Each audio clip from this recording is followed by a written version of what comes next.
ഉയരെഴുത്തിനെ സംബന്ധിച്ചിടത്തോളം ഇതുവരെ കൈകാര്യം ചെയ്യാത്ത വിഷയങ്ങളിൽ ഒന്ന് ഇതാ ഇപ്പോൾ അവതരിപ്പിക്കപ്പെടുകയാണ്. പൊതുവെ ഉയരെഴുത്തിനെ കുറിച്ച് പറയാറുള്ള ചെറിയ ഒരു ഒരു ഒരു പരാതി പല വിഷയങ്ങളും നിരന്തരം ആവർത്തിച്ചു കൊണ്ടിരിക്കുന്നുണ്ടല്ലോ. നമ്മൾ എത്ര വെറൈറ്റി ഇട്ട വിഷയമായാലും എത്ര വ്യത്യസ്തമായ തലക്കെട്ട് കൊടുത്താലും അവസാനം പറഞ്ഞു വരുമ്പോൾ അത് ഒന്നാണല്ലോ എന്നൊരു പരാതി ചില ആളുകൾക്ക് പറയണം. അത് ഒന്നായതുകൊണ്ടാണ്, അല്ലാതെ വ്യത്യസ്തമായത് ഒന്നായി പോകുന്നതല്ല, അത് ഒന്ന് തന്നെയാണ് എന്നുള്ളതാണ്.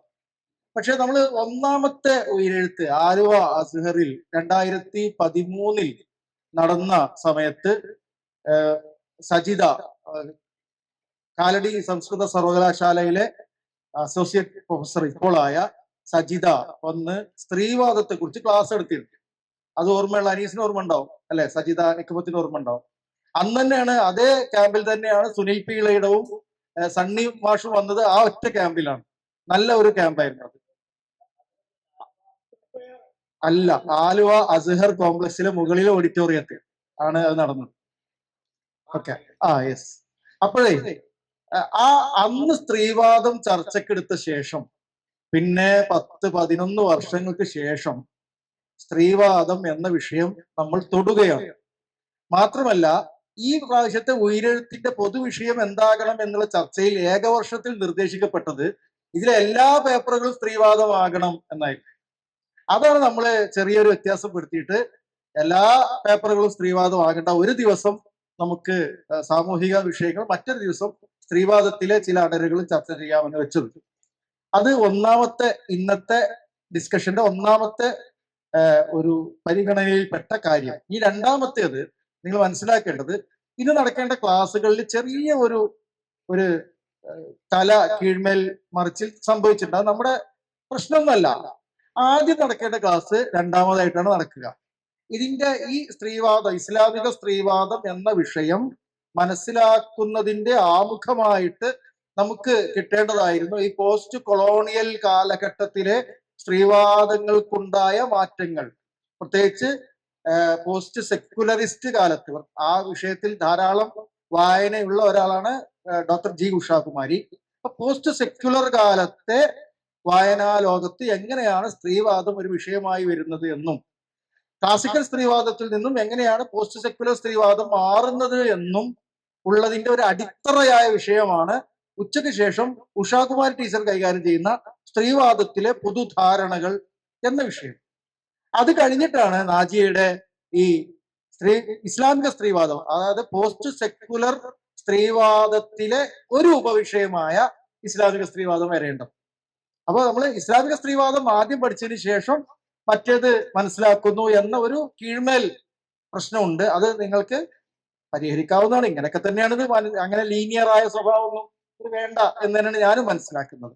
ഓക്കെ, ഇനി തുടക്കം എന്നുള്ള അർത്ഥത്തിൽ ഒന്ന് രണ്ട് കൺസെപ്റ്റുകളെ കുറിച്ച് ഞാൻ പറയുന്നുള്ളൂ. ഒരു പക്ഷേ നാജിയ പറയും എന്നെനിക്ക് തോന്നുന്നു. എന്നാലും അത് മനസ്സിലാക്കേണ്ടതുണ്ട് എന്നുള്ളത് കൊണ്ട് ആദ്യമായി മനസ്സിലാക്കേണ്ടത്, ഒരുപക്ഷെ നാജിയയുടെയും ടീച്ചറുടെയും വിഷയത്തിൽ നേരിട്ട് കടന്നു വരാത്ത പോസ്റ്റ് സെക്യുലറിസം എന്ന ഒരു ധാരണയെ കുറിച്ചാണ്. അത് നമുക്ക് നന്നായിട്ട് ഉണ്ടാകണം. അത് എന്തുകൊണ്ട് ഉണ്ടാകണം എന്ന് പറഞ്ഞാൽ, ഉയരെഴുത്തിൽ ഇതുവരെ ആ വിഷയം കടന്നു വന്നിട്ടില്ല. നിങ്ങൾ IPH പുറത്തിറക്കിയ ഡോക്ടർ കെ അഷ്റഫിന്റെ പോസ്റ്റ് സെക്യുലറിസം എന്ന പുസ്തകം കണ്ടിട്ടുണ്ടോ എന്ന് എനിക്കറിയില്ല. കണ്ടിട്ടുണ്ടോ? അത് കണ്ട ആളുകളൊക്കെ ഇവിടെ ഉണ്ട്. അത് വായിച്ചവർ, കുറച്ച് കടുത്ത ഭാഷയാണത്. അത് പെട്ടെന്ന് അതിവേഗത്തിൽ വായിച്ചു പോകാവുന്ന ഒരു പുസ്തകമല്ല. പക്ഷെ എന്നാലും എഴുത്തിന്റെയും വ്യവഹാരങ്ങളുടെയും പുതിയ മേഖലയിൽ പ്രവർത്തിച്ചു കൊണ്ടിരിക്കുന്ന ആളുകൾ എന്ന നിലക്ക് പോസ്റ്റ് സെക്യുലറിസം എന്ന പുസ്തകം വായിക്കുന്നത് നല്ലതാണ്. കാരണം എങ്ങനെയാണ് 2010 ശേഷമുള്ള എന്ന് പറയാം, യഥാർത്ഥത്തിൽ ഇത് 9/11 ശേഷം ലോകത്തുണ്ടായ മാറ്റങ്ങളെ ബാധിച്ചതാണ് സെക്യുലറിസം നവീകരിക്കപ്പെടുക എന്നുള്ളത്. ഈ സെക്യുലറിസം നവീകരിക്കപ്പെട്ടത് 2008 ഹെബർമാസ് നടത്തിയ ഒരു പ്രഭാഷണത്തിലൂടെയാണ്. ഹെബർമാസ് ഇന്നലെ ശ്യാംകുമാർ ഒക്കെ പറയുന്ന പുളി ഇടങ്ങൾ പൊതു ഇടമായിരുന്നു, അത് പിന്നീട് ദൈവത്തിന്റെ തീർത്ഥസ്ഥാനമായി എന്ന് അദ്ദേഹം ഒരു സംഗതി പറഞ്ഞല്ലോ. ഇന്നലെ പറഞ്ഞ ആ വിഷയം ഓർമ്മ ഉണ്ടോന്നറിയില്ല. അപ്പൊ ഈ പൊതു ഇടം, അപ്പോ ശ്യാംകുമാറിന്റെ ആ അവതരണത്തിലുള്ള ഒരു പ്രോബ്ലം, അങ്ങനെ ഒരു കാലഘട്ടത്തിന് മുമ്പ് അത് പൊതു ഇടമായിരുന്നു. ഒരു കാലഘട്ടം കഴിഞ്ഞപ്പോൾ അത് മത ഇടമായി മാറുന്നു. ഇതാണല്ലോ അതിലെ പ്രോബ്ലം. ഇതാണ് പോസ്റ്റ് സെക്കുലറിസത്തിന്റെ ഒരു വിഷയം. അങ്ങനെ ഒരു കാലം വരെ പൊതു ഇടമായിരുന്ന സംഗതികളെല്ലാം പൂർണ്ണമായും മതത്തിന് പ്രവേശനമില്ലാത്ത പൊതു ഇടം തന്നെയാണോ? 3 ചോദ്യങ്ങളാണ് പോസ്റ്റ് സെക്കുലറിസം ചോദിക്കുന്നത്. മതേതരാനന്തരവാദം എന്ന് മലയാളത്തിൽ പറയുന്നതിനേക്കാൾ കുറച്ചും കൂടി എളുപ്പം പോസ്റ്റ് സെക്കുലറിസം എന്ന് ഇംഗ്ലീഷ് പറയുന്നതാണെന്നുള്ളതാണ് ഞാൻ അങ്ങനെ പറയുന്നത്. അപ്പൊ ഒന്നാമത്തെ ചോദ്യം, മതത്തിന് പ്രവേശനമില്ലാത്ത ഒരു പൊതു ഇടം, മതം കടന്നു വരുന്ന ഒരു സവിശേഷ പ്രോബ്ലം ഉള്ള ഇടം, പ്രശ്നവൽകൃത ഇടം, ഇങ്ങനെയാണ് അതുവരെ ഹെബർമാസിന്റെ പൊതു ഇടം എന്ന ഒരു തിയറി, പബ്ലിക് സ്പിയർ എന്ന തിയറിയിൽ പറഞ്ഞിരുന്നത്.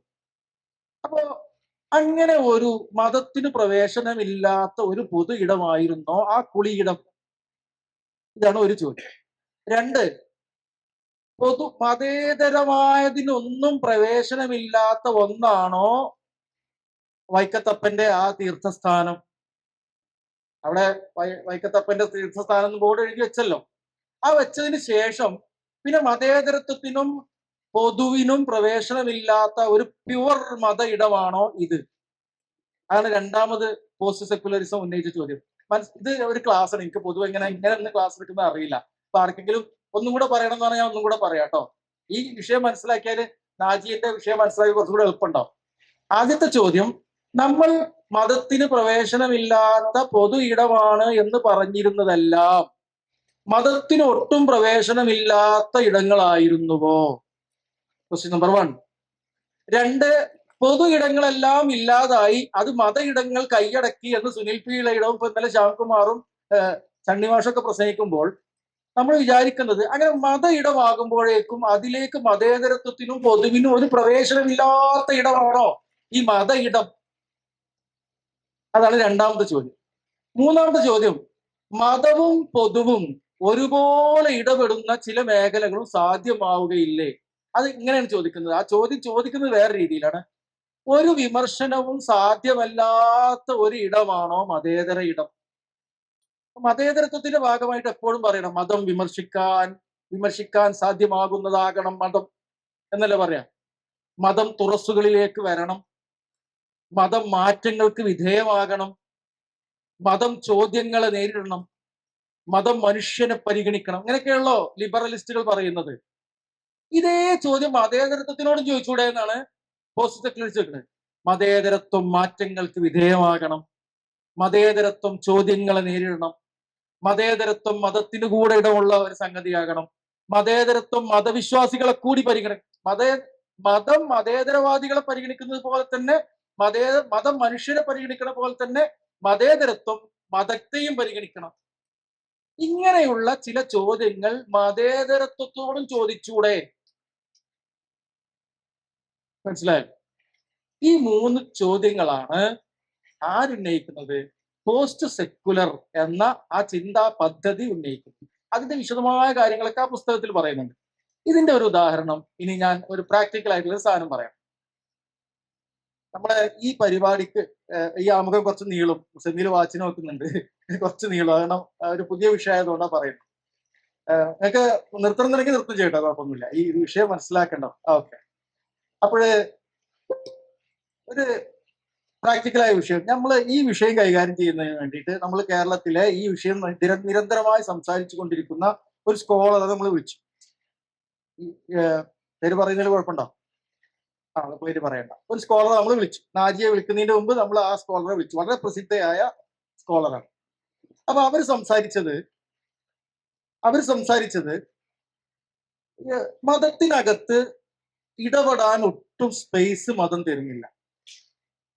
അതായത് നിലനിൽക്കുന്ന ഇസ്ലാമിക ലോകത്തിനകത്ത് ചില ആഖ്യാനങ്ങൾ, ചില നരേഷനുകൾ, ചില പുസ്തകങ്ങൾ, ചില സംവാദങ്ങളൊക്കെ സ്ത്രീയെ തീരെ പരിഗണിക്കാത്ത, മുസ്ലിം സ്ത്രീയെ തന്നെ പരിഗണിക്കാത്തതാണ്. ഭയങ്കര വാദങ്ങളാണ് അവതരിപ്പിക്കുന്നത് എന്നുള്ളതാണ്. അപ്പോൾ ഞാൻ അവരോട് തിരിച്ചു ചോദിച്ച ചോദ്യങ്ങൾ, മതത്തിന് പുറത്ത് നിങ്ങൾ പലതരം നരേഷനുകൾ അനുവദിക്കുകയും ഇസ്ലാമിന് പുറത്ത് പലതരം നരേഷനുകൾ സാധ്യമാണെന്ന് പറയുകയും ജമാഅത്തെ ഇസ്ലാമി ഘടനക്കകത്ത് പലതരം നരേഷനുകൾ ഉണ്ട്, അത് ആവശ്യമാണ് എന്ന് പറയുകയും മതത്തിനകത്തോ അല്ലെങ്കിൽ ജമാഅത്തെ ഇസ്ലാമിക്കകത്തോ സ്ത്രീയെ കുറിച്ചാകട്ടെ മറ്റെന്തിനെ കുറിച്ചാകട്ടെ പലതരം നരേഷനുകൾ അനുവദിക്കാതിരിക്കുകയും ശരിയാണോ? ഇതാണ് ചോദ്യം. ഇതേപോലുള്ള ചോദ്യമാണ് മതേതരത്വത്തോട് ഉന്നയിച്ചത്. മതത്തിനകത്തും പലതരം, നിങ്ങൾ പറയുന്ന പോലെ ബ്ലാക്ക് ആൻഡ് വൈറ്റ് അല്ല, മതത്തിനകത്തും പലതരം ആഖ്യാനങ്ങളുണ്ട്. മതേതരത്വത്തിന് ഇടമുള്ളതും മതേതരത്വത്തെ അനുവദിക്കുന്നതുമായ ആഖ്യാനങ്ങളും മതത്തിനകത്തുണ്ട്. നിങ്ങൾ പറയുന്ന പോലെ മതം അങ്ങനെ ഒരു അടഞ്ഞ ഏരിയ അല്ല. ഇത്തരം സംവാദങ്ങളിൽ നിന്നാണ് ഈ ഇസ്ലാമിക സ്ത്രീവാദം എന്ന് അറിയപ്പെടുന്ന ഈ വിഷയത്തിന് 3 ഘട്ടങ്ങളുണ്ടാക്കി നാജിയ പറഞ്ഞു. ഞാൻ ആ വിഷയത്തിലേക്ക് കയറുന്നില്ല. 3 ഘട്ടങ്ങളുണ്ട്. ആ ഘട്ടങ്ങളിലൂടെ കടന്നുപോയാണ് ആ വിഷയം ഇപ്പോൾ എത്തി നിൽക്കുന്നത്. അത് ഒരു സാമൂഹിക വിഷയമാണ്. അതൊരു സാമൂഹിക വിഷയമാണ്. അതോടൊപ്പം ഒരു ഇസ്ലാമിക വിഷയമാണ്. അതോടൊപ്പം അതൊരു ഭാഷാ വിഷയമാണ്. 3 പ്രശ്നങ്ങൾ അതിലുണ്ട്. അതൊരു സാമൂഹിക കാര്യമാണ്, അതൊരു ഇസ്ലാമിക കാര്യമാണ്, അതൊരു ഭാഷാ വിഷയമാണ്. ആ വിഷയങ്ങളിലേക്ക് നാജിയ കടന്നു പോകും. ഞാൻ അവസാനിപ്പിക്കുകയാണ്. സ്ത്രീ എന്ന ഭാവനയെക്കുറിച്ച്, സ്ത്രീ എന്ന ഒരു ആണിന്റെ ഒരു ഇമാജിനേഷൻ ഉണ്ട്. ഇസ്ലാമിന്റെ ആഖ്യാനങ്ങളെല്ലാം പിന്തുടർന്നു വന്ന അത്തരം ഒരു ഇമാജിനേഷനെ അല്ലെങ്കിൽ ഒരു ആൺ നിർമ്മിതിയെ, ആൺ സങ്കല്പനങ്ങളെ നേരത്തെ പറഞ്ഞ മതത്തിന്റെ ടൂൾ ഉപയോഗിച്ചിട്ടും മതത്തിന്റെ ഉപകരണങ്ങൾ ഉപയോഗിച്ചും അതേപോലെ സാമൂഹിക വിശകലന രീതിശാസ്ത്രത്തിന്റെ ഉപകരണങ്ങൾ ഉപയോഗിച്ചും ഭാഷയുടെ ഉപകരണങ്ങൾ ഉപയോഗിച്ചും പുതുക്കാനുള്ള, റീറീഡ് ചെയ്യാനുള്ള, തിരിച്ചു ചോദിക്കാനുള്ള ഒരു അന്വേഷണ പദ്ധതിയായിട്ടാണ് ഇസ്ലാമിക ഫെമിനിസത്തെ ഇപ്പോൾ കാണുന്നത്. നേരത്തെ അങ്ങനെ കണ്ടിരുന്നു എന്നൊന്നല്ല, ഇപ്പോൾ കാണുന്നത് അങ്ങനെയാണ്. അതിന്റെ വ്യത്യസ്തമായ ഭാവങ്ങളിലേക്ക് നാജിയ കടന്നുപോകും. അതിനുശേഷം വിശദമായ ഒരു ചർച്ച ഈ വിഷയത്തിൽ നമുക്ക് ഉണ്ടാകേണ്ടതുണ്ട്. നാജിയ ഇപ്പോൾ കാലിക്കറ്റ് യൂണിവേഴ്സിറ്റിയിലെ സോഷ്യോളജി വിഭാഗത്തിലെ അസോസിയേറ്റ് പ്രൊഫസറാണ്. മാത്രമല്ല അവരുടെ PhD വിഷയം തന്നെ ഏറെക്കുറെ ഈ വിഷയവുമായി ബന്ധപ്പെട്ടതാണ്. ഈ ജെൻഡർ പൊളിറ്റിക്സും ഇസ്ലാമിസവും തമ്മിലുള്ള ബന്ധങ്ങളെയും അതിന്റെ ഇടപാടുകളെയും GIO എന്ന ഗേൾസ് ഇസ്ലാമിക് ഓർഗനൈസേഷനെ കുറിച്ച് അതിനെ പ്രധാന കരുവാക്കിക്കൊണ്ട് പഠിച്ച ഒരു ഗവേഷണ പ്രബന്ധമാണ് ഇഫ്ലുവിൽ നാജിയ സമർപ്പിച്ചത്. ഡോക്ടർ നാജിയ BP യെ ഈ വിഷയം അവതരിപ്പിക്കുന്നതിന് വേണ്ടി സ്നേഹപൂർവ്വം ക്ഷണിച്ചുകൊള്ളും.